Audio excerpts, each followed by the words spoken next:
Aba bakobwa ngiye kukubwira nibo ba mbere beza ndetse bafite imiterere myiza kurenza abandi mu Rwanda, cyane cyane ku bijyanye no kugira nyashi ziteye neza cyangwa se ibyo bakunze kuvuga ngo umuntu ateye nk'igisabo. Niba nawe ujya wibaza impamvu abagabo bakunda abakobwa bafite ikibuno kinini cyangwa se impamvu anyura hafi yabo bose bagahindukira, bamwe bikanabaviramo gushwana n'abakunzi babo, ugiye kwibonera impamvu, cyane ko iyi video utari buhage no kuyireba. Ufite nyashi udafite kashi yizire disi gute ufite benzi udafite nyashi. Ku mwanya wa 10 turahasanga umukobwa mwiza w'uburanga witwa Sasha Kate.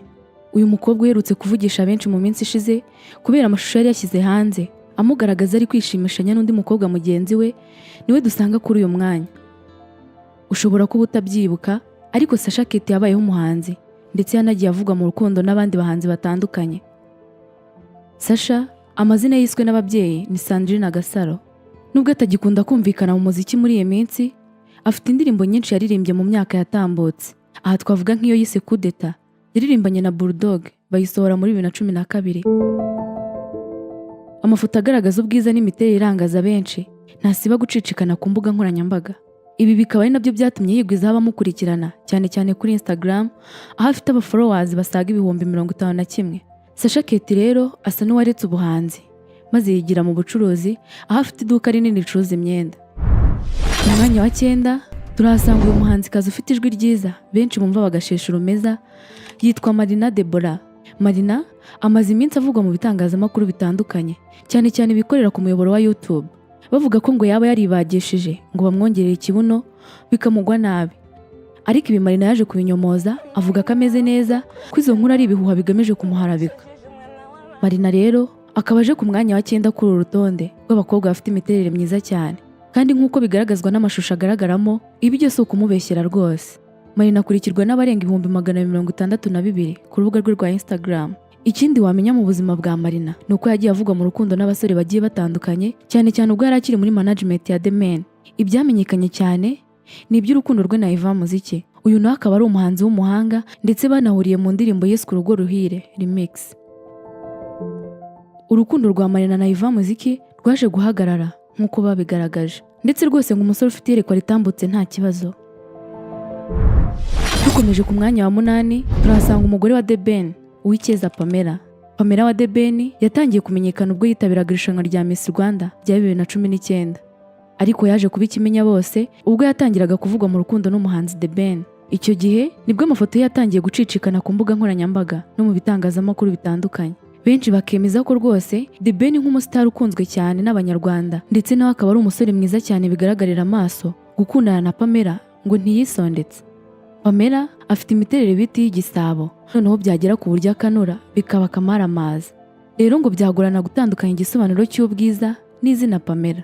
Uwicyeza Pamela rero akurikirwa n'abarenga 438 ku rubuga rwe rwa Instagram. Ikindi kandi couple ye na The Ben iri mu zikunzwe cyane n'abatari bake mu Rwanda. Ku mwanya wa 7 turahasanga uyu mukobwa wamamaye nka Olgabe. Ushobora kuba utari umuzi cyangwa ukaba usanzwe ubona amashusho ye, ariko reka nkubwire ibye. Olgabe ni umwe mu bakobwa bagize account zazamutse vuba cyane kubera amafoto yasangizaga abamukurikirana, maze bakibaza bati ese uyu mukobwa Imana yabaramuremye bari kumwe, ko wagira ngo niwe wihitiyemo ko yifuza ko Imana imurema. Olga kandi afite iduka ricuruza ibijyanye n'imitako y'abakobwa, ibyo bita bijuteri, ndetse kandi akaba ari umukobwa ukunda gutembera mu bihugu bitandukanye. Olga rero akurikirwa n'abarenga 148 ku rubuga rwe rwa Instagram. Ubwiza n'imiterere isamaje y'uyu mukobwa nta wabishidikanyaho rwose, kuko ntibisaba gushishoza. Ku mwanya wa 6 turahasanga umukobwa mwiza w'uburanga wanigeze gushyirwa ku rutonde rwa Afurika rw'abakobwa bateye neza ndetse bafite imiterere ikurura abagabo, akaba yitwa Nkurunziza Agi. Kimwe n'abandi bakobwa bari kuri uru rutonde, nawe ni umwe mu bakobwa bamamaye cyane ku mbuga nkoranyambaga, cyane cyane ku rubuga rwa Instagram. Agi ntiyamenyekanye kubera ubuhanzi cyangwa gukina filime, kuko rwose ibyo ntabyo yakoze, ahubwo yamenyekanye kubera amafoto ye ashyira ku mbuga nkoranyambaga, maze abantu bayareba bagatwarwa n'ubwiza ndetse n'imiterere bye. Mu kubyaza umusaruro izina rye, yahise ashinga iduka ricuruza imyenda aryita Agi Shop. Agi akurikirwa n'abarenga 253 ku rubuga rwe rwa Instagram. Gusa imibare izamuka umunsi ku munsi, kuko rwose ugeze kuri account ye byakugora kugenda udakoze follow ngo uzajye ukomeza kwihera ijisho, cyane ko ngo amaso arya indi kaburara. Mbere yuko dukomeza muri top 5, nyamuneka nimba utarakora subscribe hano ku Isomero, bizajya bikugora kubona video zacu. Ikindi nagusaba ni ugukanda like kuri iyi video kugira ngo ikomeze igere no ku bandi. Murakoze cyane. Ku mwanya wa 5 rero urahasanga Shadibu. Uyu we benshi muramuzi cyane ko amaze imyaka myinshi cyane avugwa mu myidagaduro y'inaha. Ubwiza bwa Shadibu twavuga ko bukurana ba mukerarugendo, cyane ko yagiye yifuzwa n'ibyamamare bitandukanye nka Diamond, Davido n'abandi. Amazina yiswe n'ababyeyi ni Shadia Mbabazi, akaba yizihiza isabukuru ye ku itariki 20 z'ukwa gatanu. Shadibu niwe munyarwandakazi ukurikirwa n'abantu benshi ku rubuga rwe rwa Instagram, aho afite abafollowers basaga 1,100,000. Shadibu yakundanye ndetse anashakana na Meddy Saleh uzwi mu gukora video z'indirimbo, gusa nyuma baje gutandukana nyuma yo kubyarana abana 2. Shadibu nk'umuslay queen wa mbere mu Rwanda yagiye agaragara mu mashusho y'indirimbo zitandukanye, aha twavuga nk'iyitwa Kinyuma ya Bruce Melody. Shadibu rero ni umubyeyi ufite ubwiza n'imiterere birangaza benshi hano mu Rwanda ndetse no hanze yarwo. Nta gushidikanya arabibajije impamvu tutamushyize ku mwanya wa mbere. Reka dukomeze. Ku mwanya wa 4 turahasanga umukobwa witwa Emeline Uwase Isheja. Mbere yuko nkubwira byinshi kuri Emeline, reka nkwibutsa aka kantu. Mu minsi ishize ubwo twabonaga amashusho agaragaza The Ben akurira ishanga, ubwo yifotozanyaga n'uyu mukobwa witwa Emeline, abantu benshi cyane cyane abatangariza inkuru kuri YouTube hari amafoto bakoreshaga bakuraga ku rubuga rw'uyu mukobwa Emeline Uwase Isheja, maze bakavuga ngo dore wa mukobwa The Ben yakuriye ikariso n'ibindi nk'ibyo. Gusa hari habayemo kwitiranya abantu, cyane ko uyu Uwase Emeline yaje kubinyomoza avuga ko atari uri muri aya mashusho. Mu yandi magambo, Uwase Emeline twashyize ku mwanya wa 4 muri iyi top 10 atandukanye na Emeline Kwizera wifotozanyije na The Ben, nubwo bajya gusa rwose ndetse bose bakaba bafite imiterere isamaje cyane.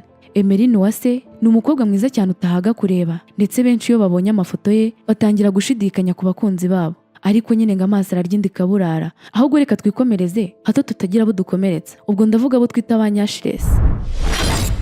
Ku mwanya wa 3 turahasanga uyu niyo mubyeyi Gentille Noella wamenyekanye cyane nka Fufu muri Papa Sava. Uyu wakunyuzeho ntuhindukire, byanze bikunze abafite impano yo kwirengagiza, cyane ko imiterere ye idasanzwe. Nubwo amaze igihe kinini azwi cyane mu Rwanda, ariko ifoto ye aho uyibonye uhita utekereza ko ari ubwa mbere umubonye, kuko nyine ubwiza bwe buhora ari bushya.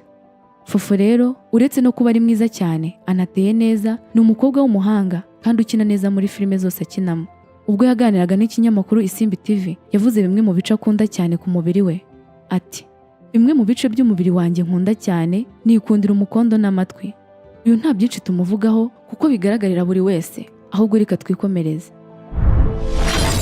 Ku mwanya wa 2 turahasanga uyu mukobwa nawe amaso atahaga kureba kubera imiterere ye, akaba yitwa Dabiju. Uyu akaba umukobwa wamamaye ku mbuga nkoranyambaga bitewe n'imiterere ye myiza ndetse n'izindi nkuru zagiye zimuvugwaho. Amazina ye bwite ni Munezero Rosine. Aherutse kuvuga mu bitangazamakuru ko yaba ari mu rukundo n'umuhanzi w'icyamamare muri Tanzania Harmonize.